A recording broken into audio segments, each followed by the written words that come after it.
implantação dos corredores de ônibus em São Paulo, aí, que tem dado tanto pano para manga, tanta notícia na mídia, na sua avaliação, está sendo feita de uma maneira estratégica ou demagoga? Ou seja, quer dizer, está sendo feita de uma maneira pensada, existem estudos, existe muita marola em cima, mas na verdade existe um porquê técnico por baixo?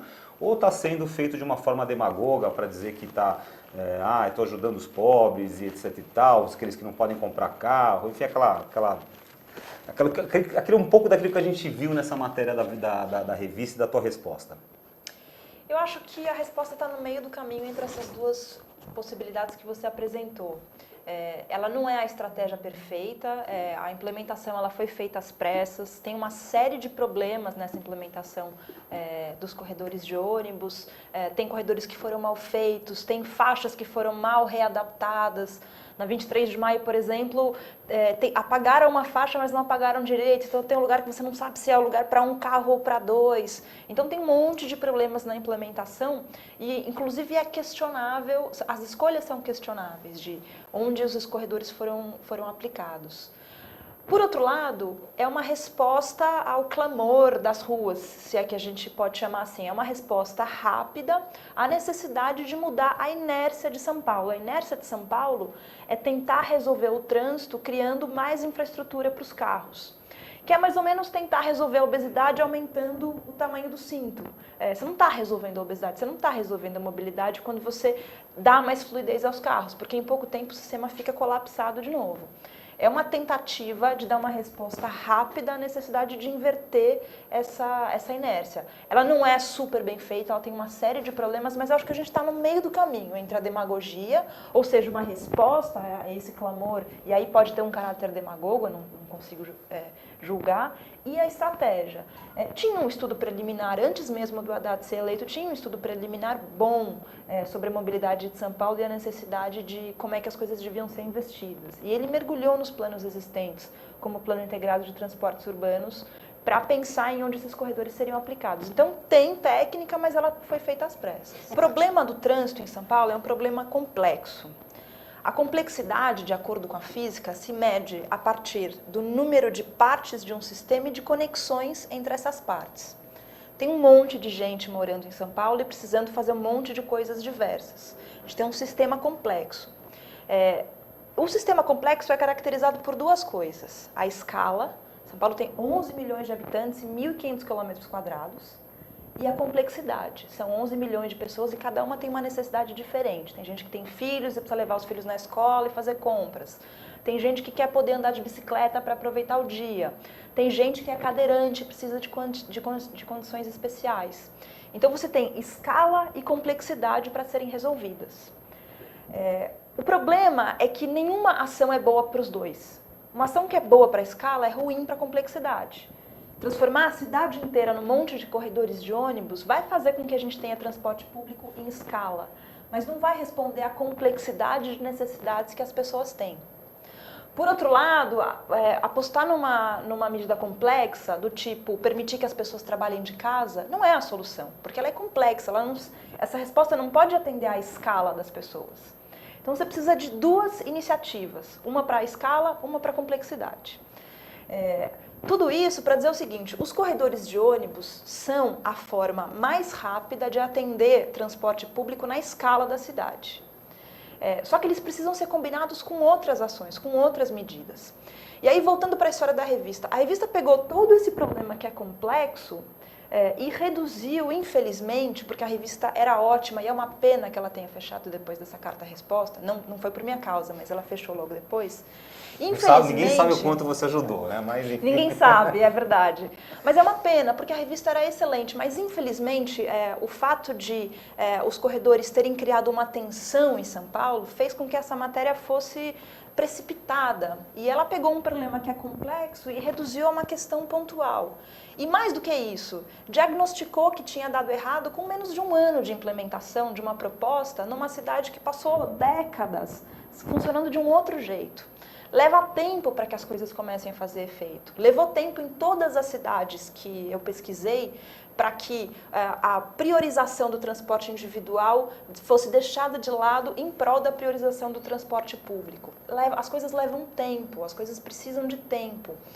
E a gente precisa estar disposto a sacrificar um pouco do nosso próprio tempo para que essas coisas se organizem. Também fui moldada na lógica do automóvel como o único que atende à escala e à complexidade da cidade. É o único que vai me levar até onde eu preciso, em todos os deslocamentos que eu preciso fazer.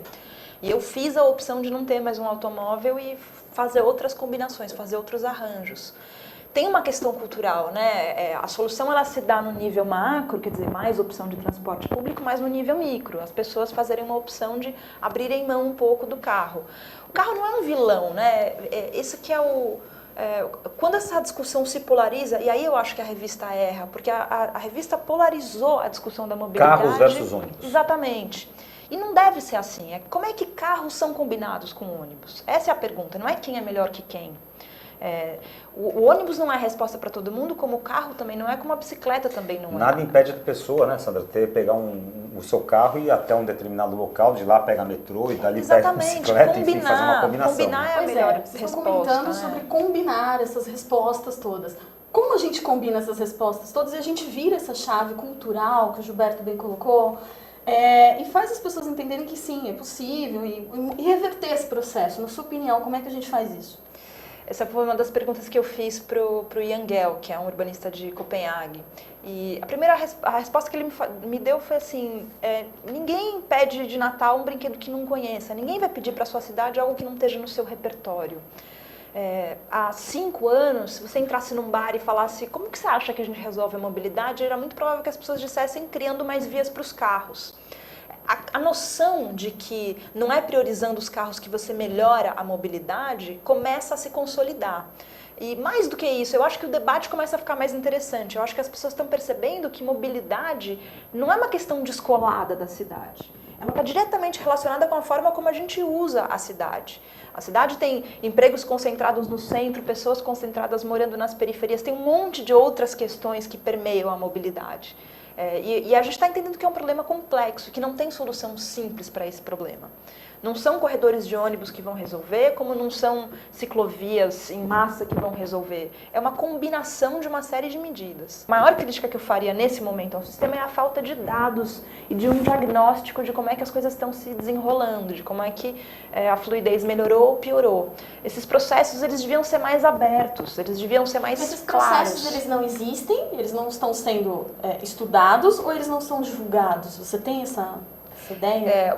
Os dados sobre... Tem muita gente estudando, assim, dentro da prefeitura eu não sei com detalhes quem está medindo o quê, mas eu sei que o Instituto Green Mobility, por exemplo, está fazendo uma mensuração de quanto tempo a mais ou a menos as pessoas estão ficando nos pontos. Tem gente medindo isso, mas não tem dados consolidados ainda para a gente concluir coisas. Tem um monte de sensações. Eu tenho a sensação de que a piorou em algumas vias.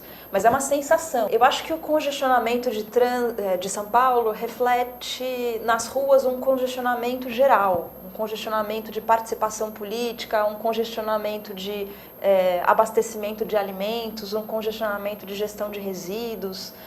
Todos os fluxos da cidade estão congestionados.